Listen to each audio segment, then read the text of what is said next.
Assalamualaikum. I am Uruza Hera, your English language instructor. I hope you all are well. आज की इस video में मजीद advance spoken structure की तरफ हम जा रहे हैं।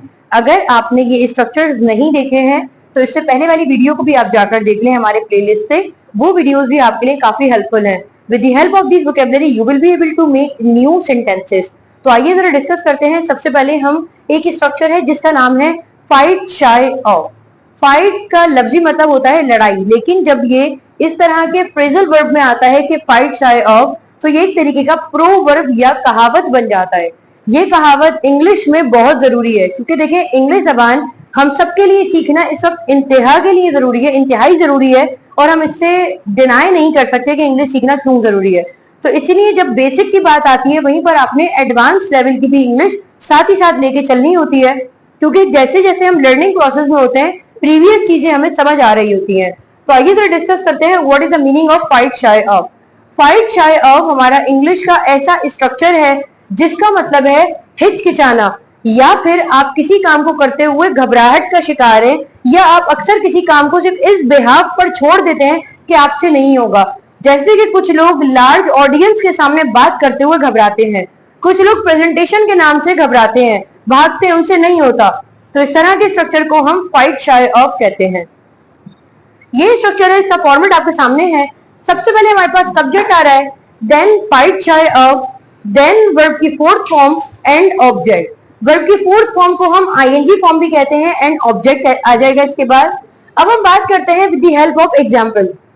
They fight shy of working, वो लोग घबराते हैं काम करने से, या फिर उन लोगों को हिचकिचाहट का सामना है काम करते हुए। They fight shy of working. I fight shy of giving presentation, मैं प्रेजेंटेशन देते हुए घबराती हूँ। आपने क्या करना है, जिस इंसान को भी हिचकिचाहट से पहले रख देना है।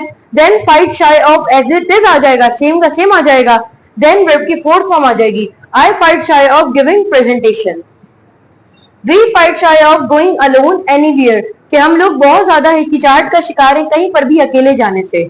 आप मजीद इसकी एग्जांपल्स बना सकते हैं, जैसे कि अली डरता है प्रेजेंटेशन देने से।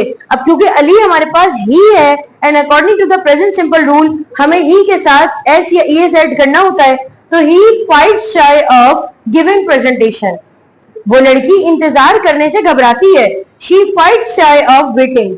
तो कोई भी आपने सेंटेंस बनाना है उसमें तब्दीली से फाइट में आएगी। अगर आप ही और शी की बात करें तो एस लग जाएगा, अदरवाइज आपने कोई एस और ईएस की तरफ से परेशान नहीं होना है। और ये हमारा सिंपल स्ट्रक्चर रहता है, किसी भी काम को करने से आप घबराते हैं। इसके बाद हम मूव करते हैं अपने सेकंड स्ट्रक्चर की तरफ। ऑल्दो हमने इसको डिस्कस कर लिया था, लेकिन इस सीरीज में आपके लिए जरूरी है। Little did I know that. Little did I know that का मतलब होता है कि मुझे क्या मालूम था। अक्सर हमें ये जुमला कहने की जरूरत पड़ती है कि मुझे क्या मालूम था कि ऐसा हो जाएगा, मुझे क्या मालूम था कि वो लोग यहाँ आ जाएंगे। Little did I know that they would mind it, यहाँ पर विल की जगह वुड आएगा और वुड यहाँ पर फिक्स रहेगा। Little did I know that, मुझे इल्म नहीं था कि वो लोग बुरा मान जाएंगे, they would mind it. Little did I know that she would get disturbed, मुझे नहीं पता था कि वो लड़की क्या हो जाएगी, डिस्टर्ब हो जाएगी। मुझे क्या पता था कि आप लोग स्कूल छोड़ देंगे।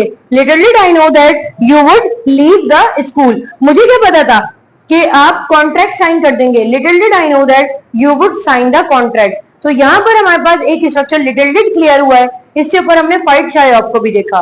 तो इन दोनों को भी अगर हम मिलाकर देखते हैं तो ऐसे हो सकता है कि मुझे क्या पता था कि तुम प्रेजेंटेशन नहीं दोगे। Little did I know that you would not give presentation, क्योंकि तुम प्रेजेंटेशन देने से घबराते हो, because you fight shy of giving presentation. इसके बाद हमारे पास आ जाता है एक मजीद स्ट्रक्चर है इनकम्बेंट। पहले हम इसकी बात करेंगे, देन हम शुड एंड शुड बी की बात करेंगे।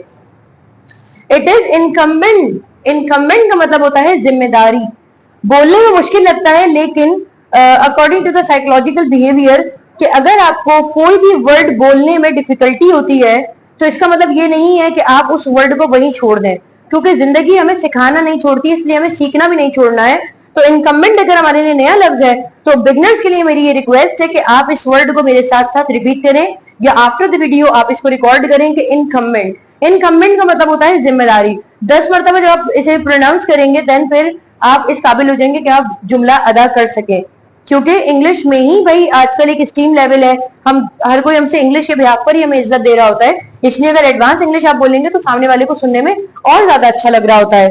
तो आइए जरा इसको देखते हैं। इट इज इनकमेंट, अब जिस इंसान के ऊपर जिम्मेदारी है वो यहाँ पर आ जाएगा। मैंने आसानी के लिए यहाँ पर सिर्फ ये लिख दिया कि ये मुझ पर जिम्मेदारी है या मेरी जिम्मेदारी है। जरूरी नहीं है कि मेरी जिम्मेदारी हो सकता है आपकी भी जिम्मेदारी हो। तो it is incumbent upon, upon के बाद वो इंसान आ जाएगा जिस पर जिम्मेदारी है। It is incumbent upon you to drive daily, ये आपकी जिम्मेदारी है कि आप रोजाना क्या करेंगे, गाड़ी चलाएंगे। क्योंकि यहाँ पर मैंने कार तो नहीं लिखा, लेकिन लफ्ज ड्राइव ने कह दिया कि यहाँ पर बात किसी 4 व्हीलर की हो रही है। It is incumbent upon you to drive daily. It is incumbent upon me to take class seriously, ये मेरी जिम्मेदारी है कि मैं क्लास कैसे लूं, सीरियसली लूं। It is incumbent upon me to take class seriously, ये मेरी जिम्मेदारी है कि मैं 2 मिनट बाद आप लोगों से सवालात करना शुरू कर दूं। It is incumbent upon me to ask the question to you just after 2 minutes. तो यहाँ पर हम मजीद एग्जाम्पल्स देख सकते हैं। It is incumbent upon me to take class seriously, ये मेरी जिम्मेदारी है कि मैं क्या लूं, क्लास को सीरियस लूं।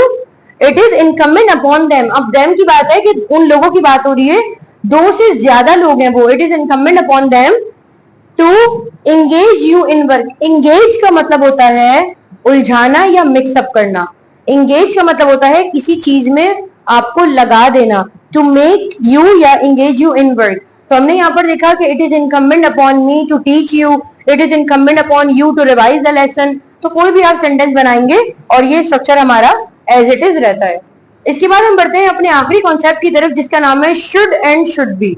वैसे ये मॉडल वर्ड्स हैं और ऑल्दो मैंने आपको अब तक मॉडल वर्ड्स नहीं पढ़ाए हैं, लेकिन हमारी वीडियोस 100 के करीब होने वाली हैं एंड आफ्टर दी 100 मैं आपके मॉडल वर्ड्स स्टार्ट करूंगी। इसलिए थोड़ा सा इसको हम यहाँ पर डिस्कस करते हुए जा रहे हैं कि शुड एंड शुड बी होता क्या है। इसको ब्रीफली डिस्कस करेंगे, इसकी मजीद एक्सप्लेनेशन आने वाली वीडियोस में आपके सामने आ जाएगी। शुड का लफ्जी मतलब होता है चाहिए, चाहिए से मतलब होता है कि किसी को क्या काम करना चाहिए, एज अ मशवरा यानी सजेशन के तौर पर। बहुत सारे लोग कहते हैं कि मुझे क्या करना चाहिए, व्हाट शुड आई डू। आपको क्या करना चाहिए, व्हाट शुड यू डू। मुझे क्या करना चाहिए, व्हाट शुड आई डू। मुझे एज अ इंस्ट्रक्टर क्या करना चाहिए, what should I do as a instructor in class. Should and should be में सिर्फ इतना सा फर्क वाजे रखें कि आपने जब शुड का इस्तेमाल करना है तो वर्ब की फर्स्ट फॉर्म आएगी, और इसका मतलब होता है कि ये सजेशन के लिए इस्तेमाल होता है, मशवरे के लिए इस्तेमाल होता है। लेकिन ये वो मशवरा है जो आप किसी को दे रहे हैं, लेकिन इसमें ज्यादा जोर नहीं है। आपने अगर कहा है कि तुम्हें क्लास में आना चाहिए, तो आपने अपनी ड्यूटी पूरी की है। सामने वाले को कहा कि तुम्हें क्लास में आना चाहिए, सिंपल है, शुड आ गया। लेकिन अगर मैं शुड भी की बात कर दूंगी तो इसका लफ्जी मतलब वैसे तो ये होता है कि तुम्हें कोई काम करते हुए होना चाहिए, लेकिन इसकी उर्दू को अगर आप नेग्लेक्ट करें तो यहाँ पर इससे मजीद एक्सेलरेट हो गया कॉन्सेप्ट। क्या हुआ कि जब मैंने कहा कि तुम्हें आना चाहिए, हो सकता है आप ना आए हो, आप क्लास में ना आए हो। एक स्टूडेंट है, मैंने कहा कि तुम पढ़ो, वो नहीं पढ़ रहा, उसके एग्जाम्स करीब आ गए, तो अब मैं यहाँ पर शुड से मशवरा नहीं दूंगी, मैं उसे शुड बी से मशवरा दूंगी कि यू शुड बी स्टडिंग। तो इस बात को याद रखिएगा कि जब आप शुड के साथ जुमला बनाते हैं तो वर्ब की फर्स्ट फॉर्म आती है, लेकिन अगर आप शुड बी के साथ जा रहे हैं तो वर्ब की फोर्थ फॉर्म आएगी। इस बात का आपने ख्याल रखना है। यही सेंटेंसेस जो यहाँ पर हैं आप इनको शुड बी में भी कन्वर्ट कर सकते हैं। मैं सिर्फ एग्जांपल्स पढ़ूंगी, आई होप आपको कॉन्सेप्ट समझ आ रहा होगा। They should move on, move on का मतलब होता है जिंदगी में आगे बढ़ जाना। उन लोगों को जिंदगी में आगे बढ़ जाना चाहिए, they should move on. Negative बनाने के लिए यहाँ पर अगर आप कहना चाहें कि अगर आप नेगेटिव बनाना चाहें, they should not move on. यहाँ पर ये थोड़ा सा हमने एरर कर दिया है, लेकिन बहरहाल आप शुड नॉट लगा लीजिएगा। They should not move on, मैं किसी को मशवरा दे रही हूँ कि उन्हें जिंदगी में आगे बढ़ जाना चाहिए, दे शुड मूव ऑन नहीं बढ़ना चाहिए, they should not move on. She should work smarter, उस लड़की को स्मार्टली काम करना चाहिए। स्मार्ट से मतलब क्या होता है, कम वक्त में ज्यादा काम, कम वक्त में ज्यादा काम कहलाता है स्मार्ट तरीके से काम करना। एक होता है वर्क हार्ड, एक होता है स्मार्ट वर्क। तो स्मार्ट वर्क जो है वो ज्यादा बेहतर है as compare to work hard के मुकाबले में। एक चीज पे आप मेहनत किए जा रहे हैं तो बजाय इसके कि आप उस चीज को बिना सोचे समझे कर रहे हैं, पहले आप थोड़ा सा टाइम स्पेंड करें अपने प्लानिंग करने में, एंड आफ्टर ऑल आप उसको करें तो वो जल्दी हो जाएगा। तो that is called smart work. And she should do homework, कि उसको घर का काम करना चाहिए। अगर हम इसी को कन्वर्ट कर देते हैं तो सिर्फ आईएनजी लग जाएगा शुड बी के साथ। They should be resting up, rest up का मतलब होता है आराम करना। उन लोगों को आराम करते हुए होना चाहिए, या मैंने सिर्फ इतना कहा है कि भाई आराम करो, आपको आराम करना चाहिए, लेकिन मेरे जुमले में वाजे है, यानी मैंने वजाहत दी है कि जाओ भाई आराम करो। They should be resting up. She should be monitoring the class. उस लड़की को क्लास क्या करनी चाहिए? मॉनिटर करनी चाहिए। I should be teaching you. मुझे आपको पढ़ाना चाहिए, यानी पढ़ाते हुए होना चाहिए। And we should be hanging out. Hang out का मतलब होता है घूमने फिरने जाना, पिकनिक पर जाना। आई होप आपको ये तमाम लेसन समझ आए, तमाम स्ट्रक्चर समझ आए। अगर आपका कोई भी सवाल है, so you may simply ask your question in a comment section and I will reply you back. इसके साथ ही मुझे इजाजत दीजिए, आपसे दोबारा मुलाकात होगी एक नई वीडियो में। अपना ख्याल रखिएगा। अल्लाह हाफिज।